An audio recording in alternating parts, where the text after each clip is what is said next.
I look at all of these things, and I look at different videos where an assailant will pull a firearm on a law enforcement officer, and the first thing they do is they immediately pull and draw and mitigate the threat and the risk. I ask why the local law enforcement officer did not do so. The other thing is that when you set up an advanced team, I keep hearing this about the perimeter elements. Yeah. The perimeter is actually established by your threats that are in the area. So if I don't have any threats outside of 100 yards, okay, fine, I can cordon off a certain area. But if I have a building 160 yards perfectly adjacent to the stage, that's an obvious threat, especially with an elevated position that has overwatch. That's a sniper's paradise. And we talk about Eagle's Nest. You also have, which no one talks about, but the water tower. So what I'm hearing from you is it's not a failure on the ground for sure, but also a failure in advance?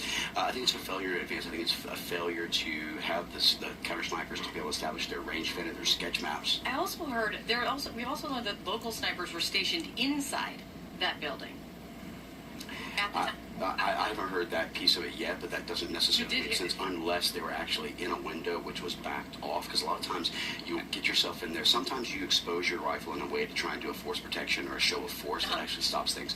Others are actually more tactical, where they'll sit back a little bit, but a sniper for the law enforcement is only trained to shoot off 75 yards, unlike your counter sniper teams that are on set. But here's my problem. In having done this for so long, they always say the adage of ignorance is bliss, and I think that's true. I've done thousands of advances. I've done thousands of counter sniper operations with our teams in Iraq and Afghanistan, etc.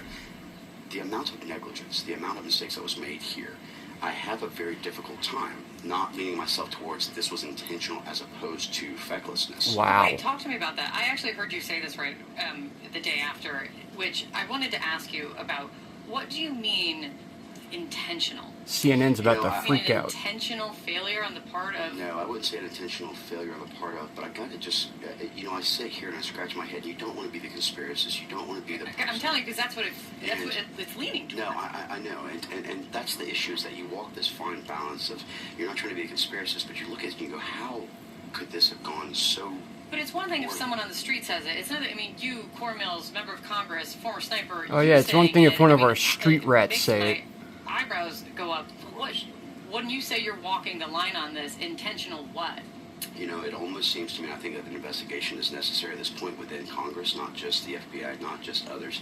I look back at it and I'm thinking, all right, for an individual, if you looked at the escalations and how they tried to approach him, let's just say that it was like, okay, first we want to censor and silence you, then we want to indict and imprison you, now we're attempting to kill you and take you. Whoa.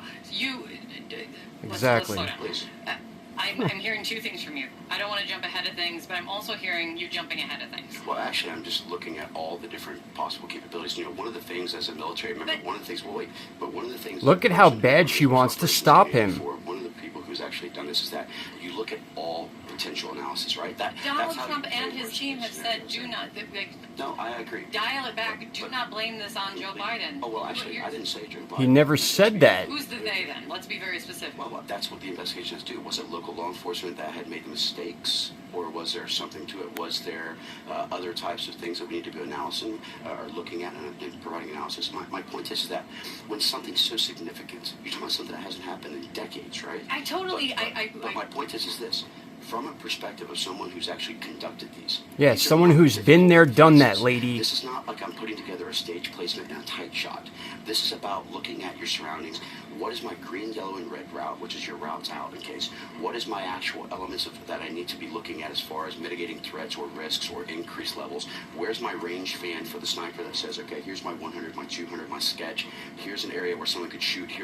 Because here's my thing. So you're Let's saying, you're saying this is so basic that how big the screw up was, that's what's leading your brain down this road? That's exactly right. Ding, ding, ding. Tom Emmer was just on. Tom Emmer was just on with me. And no one cares. Very specifically to me. I wrote it down. He said very good. It is too early to be talking about who is at fault and who is responsible. That's why an investigation is necessary.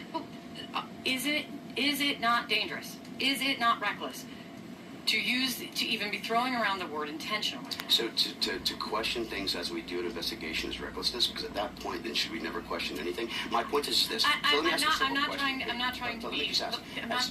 trying to be PC. My point but you is are. the political environment that we were in. What would it have taken, right? Let's just say the resources was limited. This is common sense.